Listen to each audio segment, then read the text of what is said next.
इब्राहिम साहब, हमें अपने बारे में ज़रा बताएं कि आपका करियर किस तरह शुरू हुआ, आपने स्टडीज़ क्या की हैं? मैंने बेसिकली मेरी सारी स्कूलिंग बीकन हाउस से है और ओके। मैंने स्टार्ट लिया था बीकन हाउस फैसलाबाद से। उसके बाद काफ़ी पंजाब के डिफरेंट कैंपसेस में मेरी एजुकेशन है, बट हाँ। है बीकन हाउस की सारी। ओके। फिर ओके। मैं थर्ड में जब था तो मैं लाहौर हम आ गए। उसके बाद थर्ड से ऑनवर्ड्स पहले जौहर टाउन कैंपस पे कनाल साइड, जी। उसके बाद फिर ए लेवल्स किया। आफ्टर दैट मैंने अपना लॉ जो है वो यूनिवर्सिटी ऑफ लंदन की डिग्री है जो वहाँ हाँ। से मैंने ओके। अपना लॉ किया है। एक्सटर्नल प्रोग्राम जो है उसमें काफ़ी अल्हम्दुलिल्लाह मुझे काफ़ी एक्सपोजर मिला। और वेरी जब मैंने नाइस, वो वेरी उसके नाइस। अंदर जब उसका सिलेबस पढ़ा तो आई गेट टू नो कि इट्स एन एक्साइटिंग थिंग और काफ़ी ओके। सस्पेंस वाली चीज़ें। और ये फील्ड बहुत अच्छी है, वास्ट फील्ड है। सो मैंने वहाँ से फिर उसके बाद अपनी इंटर्नशिप स्टार्ट की।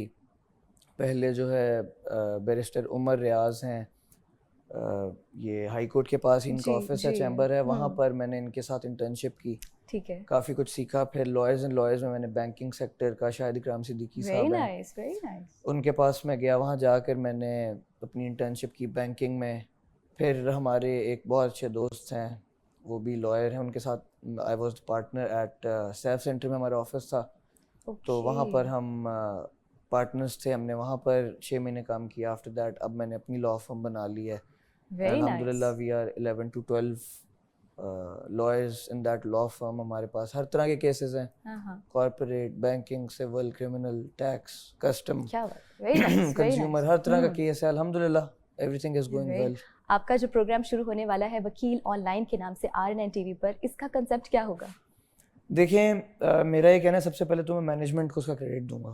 जी हमारे जी। जो काफ़ी इस मुल्क की पॉपुलेशन है, आपको पता है फाइनेंशियल क्राइसिस की वजह से वो अपने जी। मसले आगे लेकर नहीं आ सकते। हम्म। तो इससे इनको ये फ़ायदा इस शो से ज़रूर होगा कि इस शो से उनको अपने मसलों का हल मिल जाएगा।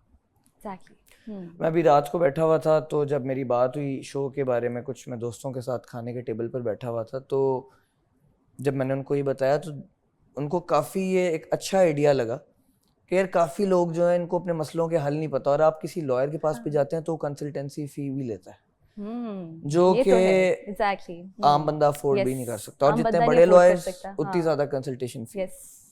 सो ये चीज़ है कि इस शो में उनको फ्री ऑफ कॉस्ट चीज़ें देखने को हाँ हाँ। मिलेंगी। वो ओके। सारी चीज़ें देखेंगे हाँ तो हाँ हाँ। उनको अपने मसलों के हल मिल जाएंगे। ओके, तो वेरी आप समझ रही हैं कि नाइस। ये उनके लिए काफ़ी एक हाँ। अच्छी चीज़ है। और मेरी नज़र में इट्स अ गुड कुछ डिफरेंट इनिशिएटिव। होने वाला है, ये डिफरेंट टॉपिक होने वाला कुछ है, अ डिफरेंट गुड होगा। Initiative. Very nice, yes. Excellent. अभी मैंने मेंशन किया था सिविल लिटिगेशन, बेसिकली ये है क्या? देखिए, सिविल लिटिगेशन इज़ बेसिकली जब दो फरीकैन होते हैं, दो लोग होते हैं, इनकी आपस में कोई मसला मसाइल बन जाए।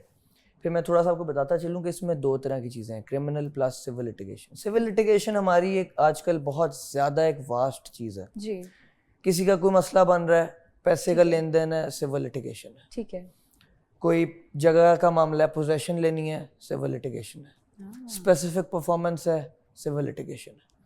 तो हर एक चीज़ की सिविल लिटिगेशन जो है ये ठीक है। ज़्यादा एज़ कम्पेयर टू बाकी केसेस के, ठीक है। आम आवाम को जो चीज़ फेस करने को मिलती है, आम आवाम जिन प्रॉब्लम्स को फेस कर रही है और ठीक है। जो जिनका हल चाहती है, वो जी। Civil litigation. ओके। ठीक है, और ये स्टार्ट कैसे हुई है और इनमें इश्यूज क्या होते हैं? बेसिकली सिविल लिटिगेशन जो है स्टार्ट ऐसे होती है कि जैसे अब फॉर एग्जांपल मैं आपको एक एग्जांपल देता हूँ कि अब मैंने किसी को पैसे दिए हैं, मेरा पैसे का लेन देन है, किसी ठीक ने है। मेरे से अमानतन मुझे कहा कि आप मुझे कोई जितनी भी अमाउंट है, हाँ। आप ठीक है। 5 लाख कह लें, ठीक 10 है। लाख कह लें, कि जी ठीक है। मुझे अमानतन दे हाँ दें, हाँ। मैं आपको बाद में वापस कर दूंगा। ठीक है। मैंने, मेरा ट्रस्ट है उस बंदे पे, मेरा पुराना ताल्लुक है, वो मेरा दोस्त है। हाँ हाँ। सो अब आप क्या करेंगे अगर आपका कोई ताल्लुक वाला हो? You will trust him. इसी तरह मैं ट्रस्ट करूंगा और मैं पैसे दे दूंगा। अब उसका दीन ईमान है, आगे अब वो मुकर जाता है। वो बंदा ओके। कहता है कि जी मस्ट भी कुछ रीज़न भी हो सकती है हाँ। उसकी, यस। बट ज़्यादातर लोग होता है कि इतने पैसे हैं, लोग कहते हैं नहीं दिए जा रहे होते या कुछ भी होता है, तो वो गिवन टाइम को एक्सीड कर जाते हैं। और ओके। जब वो एक्सीड करते हैं उसके बाद फिर उनका यही होता है कि यार पैसे कैसे दें। ठीक है। अब मेरे पास उसका क्या हल है? हाँ। मेरे पास उसका ये हल है, मेरे पास उसकी सिविल रेमेडी क्या है? मैं जी फाइल करूँगा, किसी लॉयर के पास जाऊँगा हम्म, या जैसे भी फाइल करना है, मैं कोर्ट का रास्ता इख्तियार अगर करता हूँ तो मैं सूट फॉर रिकवरी फाइल करूँ। ठीक है। मुझे सूट फॉर रिकवरी में क्या फ़ायदा मिलेगा? सूट फॉर रिकवरी में मुझे ये फ़ायदा मिलेगा कि मैं एक रिकवरी का दावा तैयार करूँगा, एक कोर्ट के अंदर जाके मैं दावा दे दूँगा। ठीक है। एक वकील साहब, मुझे जो है वो वकील हायर करना पड़ेगा, मैं उनको एक दावा बना दूंगा, मतलब एज अ लॉयर मैं अपने हाँ, क्लाइंट को दावा ठीक है, बना दूंगा ठीक और है। मैं उनको कोर्ट में जाके, हमारे लाहौर में सिविल कोर्ट्स हैं, हाँ, उधर जाके मैं कहीं भी किसी भी कोर्ट में जहाँ पे डायरी ब्रांच वाले जो हैं वो मार्क करेंगे, वहाँ मार्क हो जाएगा हमारा केस। ओके। अब once that case is marked, hmm, हमारी पेशियाँ होंगी पहले, उसके बाद हम जब जज साहब दावा पढ़ेंगे, सारे सपोर्टिंग डॉक्यूमेंट्स पढ़ेंगे, चीज़ें पढ़ेंगे, ठीक है, ठीक पढ़ने है। के बाद जज साहब ये कहेंगे जी कि आप इनको दूसरी पार्टी को नोटिस करें, जिसने ओके। हमारे जो है जिसके साथ हमारे मामला चल रहे हैं, ठीक है, वो हम उसको जब नोटिस करवाएंगे थ्रू कोर्ट, तो वो कोर्ट में आएगा, वो कोर्ट में आके अपना मौक़िफ़ बयान करेगा। ठीक है। अब ना तो वो कोर्ट से भाग सकता है, ना वो बंदा कहीं जा सकता है। हाँ, ये है कि कोई बंदा जी नहीं आ रहा, तो हमारे पास उसका बेहतरीन हल है कि हम एक्स पार्टी डिक्री करा लेते हैं। नोटिस होता है, ओके। अच्छा, पहला प्रोसीजर नोटिस, अच्छा। हम नोटिस करवाएंगे।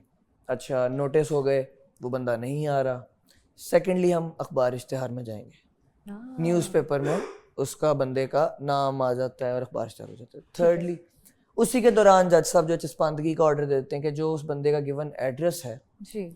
उसके ऊपर आप चस्पा करा दें, उसका हाँ, मतलब नोटिस। ठीक है, ठीक है, परफेक्ट। वो फिर भी नहीं आ रहा, फिर हम क्या करेंगे, एक्स पार्टी डिग्री, जो कि मैं आपको बताऊं 99% लोग एक्स पार्टी डिग्री एक सख्त डिग्री समझी जाती है। अच्छा, 99% लोग उसको हाँ, चैलेंज कर देते हैं फिर आके। ठीक है, ओके। अब कुछ लोगों का ये, मैं जो केसेस कर रहा हूँ, कुछ लोगों का अब ये जो एक आइडियोलॉजी होती है एक्स पार्टी की, वही होती है कि यार टाइम गुजर रहा है, प्रोलॉन्ग करो, बाद में हम चैलेंज कर देंगे। हाँ, एग्जैक्टली। बाद में लोग जो है डिग्री को एक तरफा चैलेंज कर देते हैं, जी, जज सा फैसला कर देते हैं, वो फिर कहते हैं जी हमें हमारा मौक़िफ़ बयान करने दिया ठीक है, जाए। ठीक है। अच्छा, ये तो वर्स्ट केस सिनेरियो है ना, ये कोई नहीं आ रहा तो एक्स पार्टी हो गया, बट इसमें भी ये नोटिस कराएं कोई बंदा है वाकई वो कोर्ट में आ जाता है। ठीक अब है। जी वो कोर्ट में आके क्या करेगा? अब वो कोर्ट में आकर अर्जी दावा देगा, सॉरी जवाब दावा देगा। अर्जी अच्छा, दावा तो हम देंगे, जवाब दावा देगा। जवाब ठीक है, दावा मतलब रिटन रिप्लाई, रिटन स्टेटमेंट। ठीक है, ठीक है। अब वो रिटन स्टेटमेंट ला के कोर्ट में जमा कराएगा जिसमें उसका मौक़िफ़ होगा। फिर जज साहब उसको देखेंगे, फिर फ्रेमिंग ऑफ इश्यूज होती है, ठीक है। ठीक है। सो ये तो एक है सिविल रेमेडी किसी बंदे के पास बाय कोर्ट अगर हम जाना चाह रहे हैं, हम थ्रू कोर्ट जाना चाह रहे हैं, तो ये मेरे पास सूट फॉर रिकवरी की एक रेमेडी है।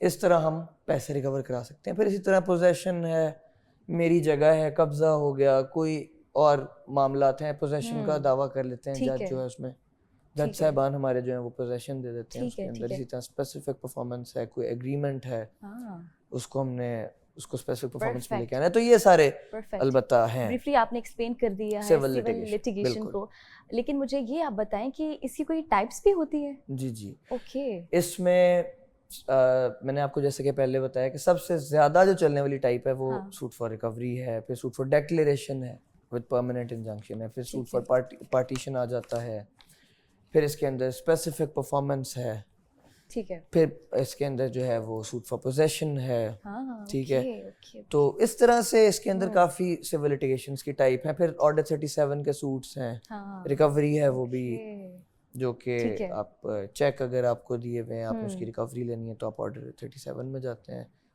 दैट्स अ वेरी गुड, एक अच्छा प्रोसीजर है ऑर्डर 37, ठीक है। और एक फास्ट रेमेडी अवेल करने के लिए। सबसे ज़्यादा इश्यूज आप क्या फेस करते हैं इसमें? अब मुझे अब तक आज तक मेरा जो करियर है उसके अंदर मेरा बहुत अच्छा शॉर्ट सा करियर है, कोई बहुत लंबा तो करियर है नहीं, बट मैंने बहुत कुछ एक्सप्लोर किया, सीखा। ठीक है, बट मुझे जो इस करियर में सबसे ज़्यादा चीज़ें फेस करनी पड़ी हैं सिविल लिटिगेशन में, ऑब्वियसली, और तो बहुत ठीक है, वास्ट फील्ड्स हैं। ठीक है। जो सिविल लिटिगेशन में मुझे सबसे ज़्यादा चीज़ फेस करनी पड़ी है वही सूट फॉर रिकवरी, हाँ, और उसके अलावा सूट फॉर स्पेसिफिक परफॉर्मेंस बेशुमार। तो सूट फॉर रिकवरी है, suit okay, for specific performance है, पोजीशन है, बट जो रिकवरी है हाँ, वो हर बंदा आता है, इसने मेरे पैसे खा लिए हैं, मुझे पैसे निकलवा ठीक दें, है, अच्छा, फलां बंदा है, हाँ, इसने मेरे से फलां टाइम पे जेवर ले लिया था, मुझे पैसे लेके दें। तो इस तरह ये फिर से मामला जल्दी सॉर्ट आउट हो जाते हैं ये? डिपेंड्स, ये डिपेंड करता है। ठीक है। मैं इसमें कोई ये नहीं कह सकता कि फ़ौरन हो जाते हैं, देर से होते हैं, डिपेंड्स।